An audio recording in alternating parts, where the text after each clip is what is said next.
12-year-old boy rode his bike home in the rain. He never made it. The person who killed him was never arrested, never went to trial, never spent a single day in jail. And 51 years later, that person's own daughter screamed out her name in the middle of the street. This is the story of Britney Spears' mother, but it's not a story you've heard before. It's not a story about stage lights or hit songs. It's about a secret this famous family kept hidden for half a century. Picture a summer afternoon in the American South. The sky is sunny, and then it turns black in minutes. Rain pours down like someone tipped over a bucket. Two boys put their heads down and pedal hard to get home in time. It was an ordinary afternoon, right up until the last second. In this video, you'll learn what really happened that day, why the police let the driver go, and why an old accident came back to haunt 3 generations of one family. If you watch this video till the end, you'll understand the darker side of human nature, and you'll learn how to protect yourself and your family from tragedies you never thought could happen. The story doesn't begin in Los Angeles. It begins on a red dirt road on a rainy afternoon in 1975. In March of 2026, one sentence from Britney Spears left all of America silent, and it had nothing to do with music. It was late night in Los Angeles. The clock had just passed 2 in the morning. The streets were empty, lit only by the yellow glow of the streetlights. A car was going way too fast. The police flipped on their lights and signaled it to stop. The car pulled over to the curb. The person who stepped out was Britney Spears. Her hair was a mess, her eyes were red, her hand gripped the car door like she was trying to keep her balance. The officer walked closer. He told her the way she'd been driving was dangerous. An ordinary sentence, one repeated every night in every city. But for Britney, that sentence touched something very deep. Her voice changed all at once. She wasn't talking anymore. She was screaming. "Why are you coming after me? My mother ran over and killed someone. She killed a person and never faced any consequences at all." The whole street seemed to freeze. The officer stood stunned. His body camera recorded every word, but no one knew that this was not the rambling of a drunk woman. It was something that had been kept hidden for 51 years. Within hours, the footage spread across social media. Millions watched, millions commented, and they all asked the same question. Who did Britney's mother kill? When? And why was she never punished? There's one thing few people notice. Behind a single scream in a moment of panic, there can be an entire lifetime that was never told. It's easy to judge a sentence. It's rare for anyone to ask what lies behind it. To understand that sentence, we have to go back in time, far back, to a rainy afternoon in a small town almost no one has ever heard of. On July 22nd, 1975, 2 boys rode their bikes home in the rain. Only one made it back. It happened in Kenwood, Louisiana, a small rural town in the American South. Red dirt roads, fields stretching to the horizon, houses with tin roofs. Life here moved slowly. People knew each other's faces. Children rode their bikes down every road without anybody worrying. That afternoon began like any other summer day. The sun was still in the treetops, then everything changed very fast. The sky turned the color of lead. Dark clouds rolled in thick and heavy. The wind picked up, carrying the smell of rain. And then the rain came down. Not a light rain, but a summer thunderstorm. Water poured from the sky like someone dumping a whole river onto the ground. The 2 boys ducked low. They pedaled fast, hugging the edge of the road. Visibility dropped to just a few feet. The rain hammered on the tin roofs and drowned every other sound out, even the sound of a car speeding up from behind. But no one knew that in just a few seconds, this peaceful road would change forever. From behind came a strange sound, the long screech of tires sliding on a flooded road, a sharp, piercing squeal, and then a crash. Dry, short, final. After that, silence. Only the sound of falling rain. Disaster rarely knocks before it arrives. It usually comes at the exact moment everything looks normal. When the neighbors ran outside, they saw something no one wanted to see, and the person behind the wheel was not who they imagined. A child's bicycle lay broken in the red mud, its back wheel still slowly spinning. The scene was right at the entrance of a house by the road. The bike was completely bent and mangled. It had once carried a child home. A few feet away lay a small body, motionless on the wet road. It was a boy, only 12 years old. He had been riding home like any other day, Maybe he was thinking about dinner or a game for tomorrow. He had no idea he would never reach his house.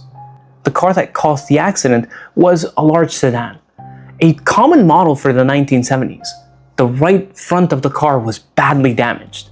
Shards of the headlight were scattered across the road, mixed into the rainwater and red mud. The county police would later collect every piece to reconstruct what happened. Rescue crews arrived quickly. They lifted the boy onto the ambulance and raced to the nearest hospital. They did everything they could, but no one could change the truth. The injuries were too severe. Despite their efforts, the boy did not survive. What the police noticed next was the driver. She had not run away. She was still there at the scene. She was a young woman. She was sobbing. Beside her was a man, his head covered in blood. The scene made no sense at first. A fatal accident, but the driver was in a panic over someone else entirely. Behind every accident, there are usually several lives shattered at once, never just one. The young woman's name was Lynn Bridges, and the reason she was on this road in this rain would change the entire history. The woman behind the wheel was not drunk. She had broken no law. She was trying to save a life. She was 22 years old, an ordinary girl in an ordinary town. That afternoon, her brother Sonny had had an accident at home, a work accident. He suffered a deep wound to his head. He was bleeding heavily. He was starting to fade from the blood loss, so every minute that passed was more dangerous than the last. In 1975, this rural area had almost no ambulance service that could arrive in time. Calling for help could take a very long time. Waiting meant her brother might die. So Lynn made a decision. She would drive him to the hospital herself, in the heaviest rain of that summer. Picture her in that moment, both hands gripping the wheel, her eyes straining to see through that white sheet of rain, her brother fading beside her. But no one knew that ahead on the same road, two children were riding their bikes. She didn't see them, not because she was careless, but because the rain was too thick and her mind was fixed entirely on her brother. By the time she saw the bicycle, it was too late. She slammed on the brakes, but the road was slick as oil. The car kept going, out of control. Sometimes people cause a tragedy not because they are cruel, but because they are trying to do the right thing in the entirely wrong moment. When the police arrived, they did the first thing they do at every accident. They tested the driver for alcohol, and the result made everything far more complicated. A child was dead, but no one was arrested. There was no trial. Why? The answer started with the test results. Lynn was completely sober. No alcohol, no drugs. She had not lost control because she was drunk. She had lost control in a panic, trying to save a life. The police kept measuring the scene. They focused on the skid marks on the road. The skid marks were very long. A long skid mark says a lot. It shows that she had seen the danger. She had tried to stop, but the wet road sent the car sliding. Then they found a witness. It was the boy who had been riding with the victim. He had managed to throw his bike aside and dive into the grassy ditch. He told them everything. The engine behind them, the squeal of the tires, the car sliding towards the edge of the road. But what caught the investigators' attention was how it all matched. The boy's account lined up perfectly with the marks on the road. There were no contradictions. Every piece of evidence pointed in one direction. This was a weather-related accident. There was no intent, no sign of a crime. There was one more thing that made the police believe her. Lynn never denied what happened. She didn't blame anyone. She only cried and kept asking about the boy. The prosecutor reviewed the entire file. In the end, they decided to not press charges. No trial, no jury. The law draws a line between a mistake and a crime. But for a mother who lost her child, that line offers no comfort at all. Lynn was free to go home, but there was another sentence she would never escape. That sentence lived inside her. After that day, Lynn never drove in the rain again, for the rest of her life. The accident changed her. Before, she had been studying to become a teacher. She had a simple dream. After work, she gave up on that dream. Maybe she couldn't stand in front of a classroom full of children. Every face would remind her of that boy from 1975. She got married. She moved to a different town. She tried to start over. In 1981, she gave birth to a baby girl. She named her Britney, just 6 years after that fateful afternoon. Relatives recalled that Lynn raised her children in constant fear. She wouldn't let them play near the road. She checked the car over and over before every trip. To outsiders, she was just an overly worried mother. But no one knew the real reason. no one knew about that boy who died.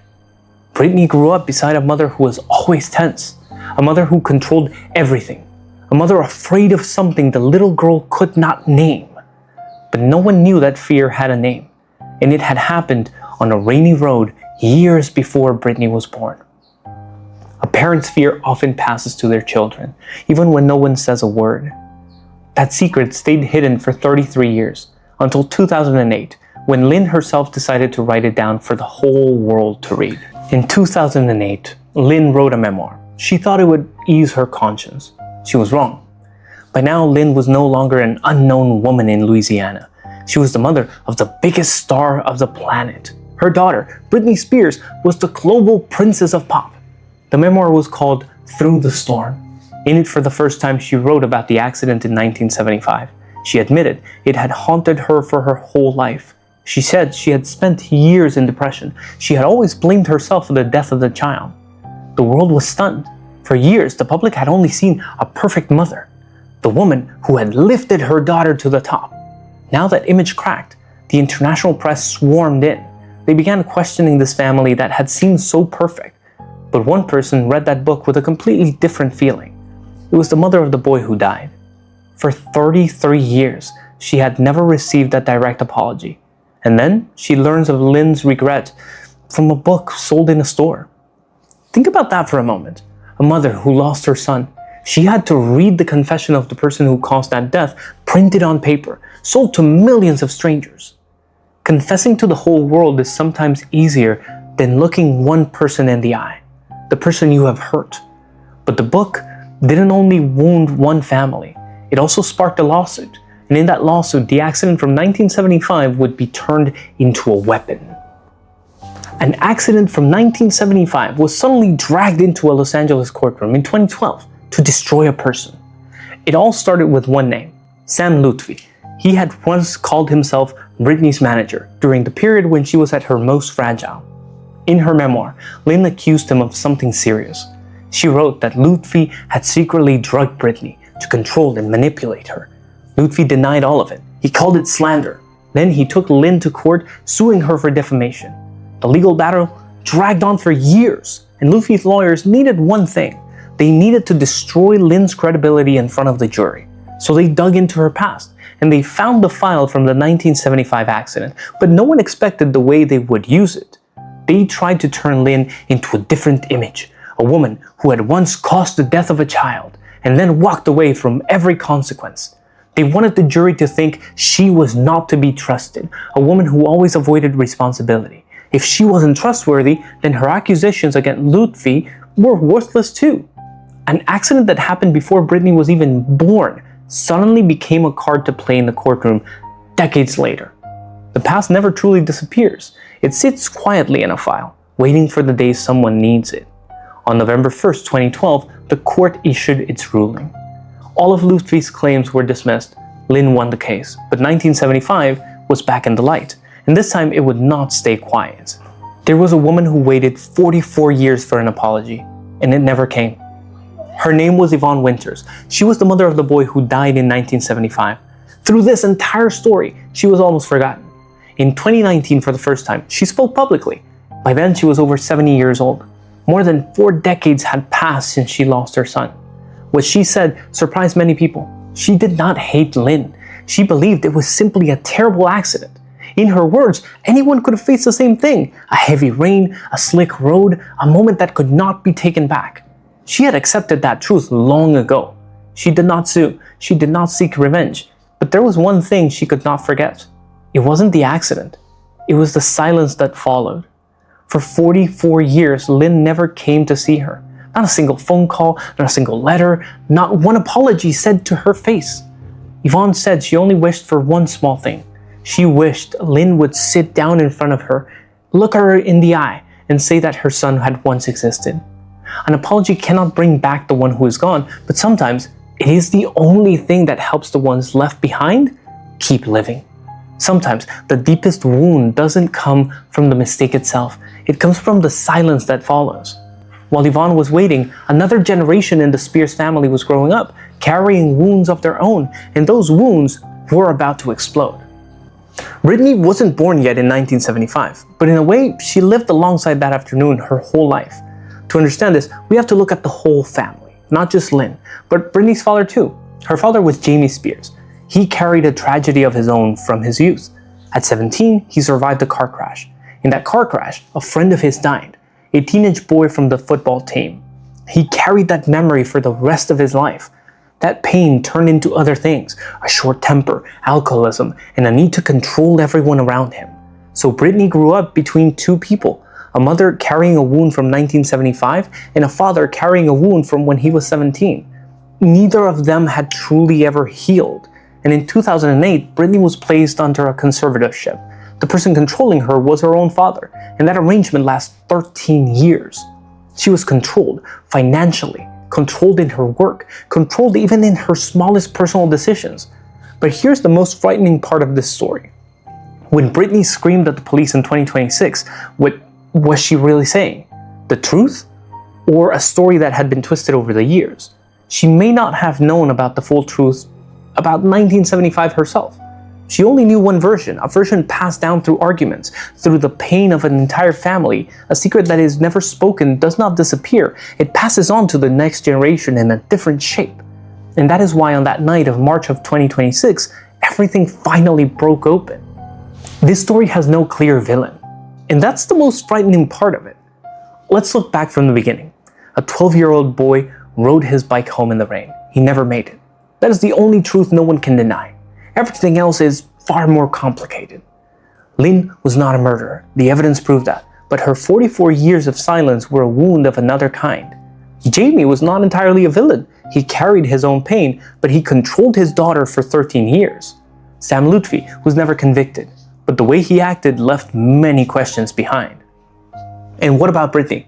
She was not entirely a passive victim, but she grew up surrounded by too many wounds that never healed. No one taught her how to name them.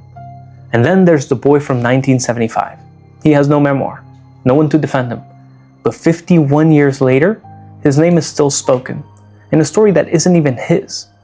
He still has not truly been laid to rest. An apology cannot bring him back, but it could have given his mother some peace many years ago. So what is the final question? If Lynn had chosen to face it from the very beginning instead of staying quiet, would the lives of 3 generations have turned out differently? No one knows the answer, and perhaps that is exactly what makes this story so haunting. So what about you? What do you think of this story? Leave your thoughts in the comments below. And if you found this video worth watching, don't forget to leave a like and subscribe so you don't miss the next story.